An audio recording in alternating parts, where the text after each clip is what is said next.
அனைவருக்கும் ஆன்மீக வணக்கங்கள். முழுமுதற் கடவுளாகிய கணபதிக்கு மிகவும் பிடித்த திருநாளான விநாயக சதுர்த்தி நாளை உலக மக்கள் மிக மகிழ்ச்சியாக கொண்டாடுகிறார்கள். எங்கும் நீக்கமர நிறைந்திருக்கும் இறைசக்தியின் வெளிப்பாடுதான் விநாயகர். சனாதன தர்மம் இதை நன்கு விளக்கி இருக்கிறது, மக்களை வாழ பழக்கி இருக்கிறது. பிள்ளையார்பட்டி என்ற பெரிய ஆலயமானாலும் சரி, ஆற்றங்கரை அரசமரமானாலும் சரி, இல்லை இலையில் பிடித்து வைத்த சாணியோ களிமண்ணோ மஞ்சளோ இதழ் ஆனாலும் சரி, இறைவன் நிறைந்திருப்பான், நிறைந்து விரைந்து வருவான், பக்திக்கு விழைந்து வந்து நமக்கு அருள்வான் என்ற சனாதன தர்மத்தின் வெளிப்பாடுதான் விநாயகரும் விநாயக சதுர்த்தியும். 2024 செப்டம்பர் 7ஆம் தேதி இந்த வருட விநாயக சதுர்த்தி நாள் வருகிறது. சதுர்த்தி துவங்குவது வெள்ளிக்கிழமை 6/9/2024 அன்று 1:50 மணிக்கு துவங்கி சனிக்கிழமை 7/9/2024 மாலை 3:35 நிறைவு பெறுகிறது. வெள்ளிக்கிழமையே சதுர்த்தி திதி துவங்குவதால் 4:30 மணிக்கு மேல் பிள்ளையாரை வாங்கி அன்று மாலையே வழிபட ஆரம்பிக்கலாம் தேவை என்றால். இல்லையில் சனிக்கிழமை 7 மணியிலிருந்து 8:45 உள்ளேவோ அல்லது காலை 10:40 மேல் 1:15 உள்ளாகவோ பிள்ளையாரை வாங்கி வந்து பூஜை செய்து வழிபட்டுக் கொள்ளலாம். இயலாதவர்கள் மாலை 3:35 சதுர்த்தி திதி நிறைவு பெற்றாலும் மாலை 6 மணிக்கு மேலும் பூஜை செய்து இறைவனை வழிபடலாம். நிலவு வந்த பின்பு வழிபடுவது சிறப்பு என்று சொல்கிறார்கள். பிள்ளையாரை பீடத்தில் வைத்து கிண்டி அல்லது ஒரு குவளையில் நீரும் துளசியும் அருவம்புல்லும் 3 பழமும் அவல் பொரி கற்கண்டு உலர் திராட்சையுடன் வெத்திலை பாக்கும் வைத்து பிள்ளையாரை முன்பு நின்று இருகை கூப்பி குத்துவிளக்கு பிள்ளையாரை வணங்கி நின்றால் பிள்ளையார் அனைத்தும் அருள்வான் என்பது ஐதீகம். அருகம்புல் மாலை பிள்ளையாருக்கு பிடித்தது என்றாலும், இருக்கம்பூ பிடித்தது என்றாலும் அதை படைத்தால் மிக்க மகிழ்ச்சி. எதிலும் எளிமையே விரும்பும் பிள்ளையார் என்பதையும் மறக்க வேண்டாம். எந்த மலரானாலும் பிள்ளையார் ஏற்றுக்கொள்வார் என்பதையும் மறக்க வேண்டாம். அவர் குழந்தைக்கு குழந்தையாய் மாறும் குழந்தை மனம் கொண்டவர் பிள்ளையார். சுண்டல், மோதகம், கொழுக்கட்டை என எது வேண்டுமானாலும் படைக்கலாம். உங்களுக்கு பிடித்த நிவேத்தியங்கள் எது வேண்டுமானாலும் பிள்ளையாருக்கு படித்து பிள்ளையாரை உங்கள் வீட்டு அங்கமாக நினைத்து உங்களுக்குள் கரைந்து நீங்கள் வழிபடலாம். பிள்ளையாரை 3 நாட்கள் முதல் 5 நாட்கள் வரை வைத்து பூஜை செய்யலாம்.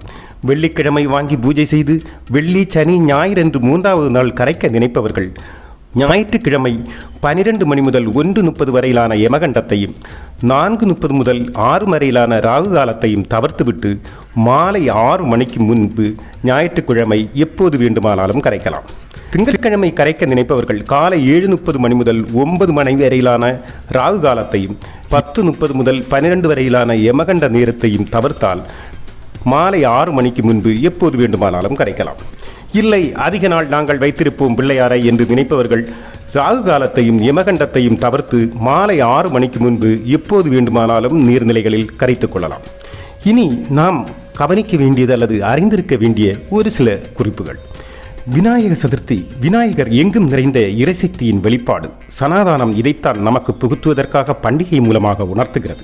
மிக எளிமையாக கொண்டாட இயலுகின்ற ஒரு பண்டிகையும் கூட. அதனால் இதை சிறு புல் கூட இறைவனுக்காக படைத்து வழிபட முடியும் என்பதை நமக்கு உணர்த்துவதுதான் விநாயக சதுர்த்தி. எனவே மறுப்பும் மடியும் இல்லாமல் இதை கொண்டாடுவதை மறந்துவிடாதீர்கள். விநாயக சதுர்த்திக்கு முடிந்த அளவு மண்ணால் செய்த நீரில் கரையும் சிலைகளையே வாங்கி வழிபடுங்கள். அதற்குள் இருக்கும் அறிவியலும் நோக்கமும் அப்போதுதான் நிறைவேறும்.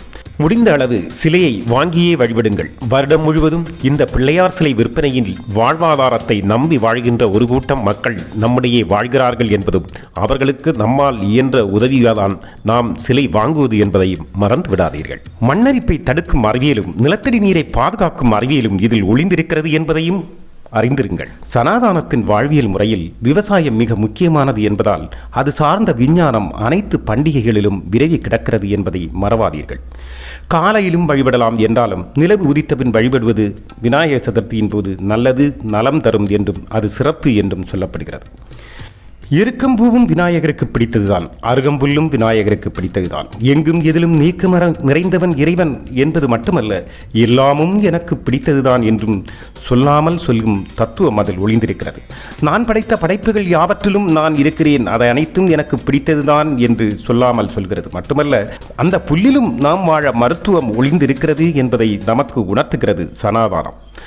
பிள்ளையார் சிலை இல்லை, வைத்தால் கரைப்பது கடினம், கரைப்பது எப்படி என்ற சந்தேகங்களும் குழப்பங்களும் இருப்பவர்கள் மஞ்சள் சந்தனம் கலந்து பிள்ளையார் சிறிதாக பிடித்து வைத்து கூட வழிபடலாம். சாணியில் பிடித்து வைத்தால் மிக உத்தமம்.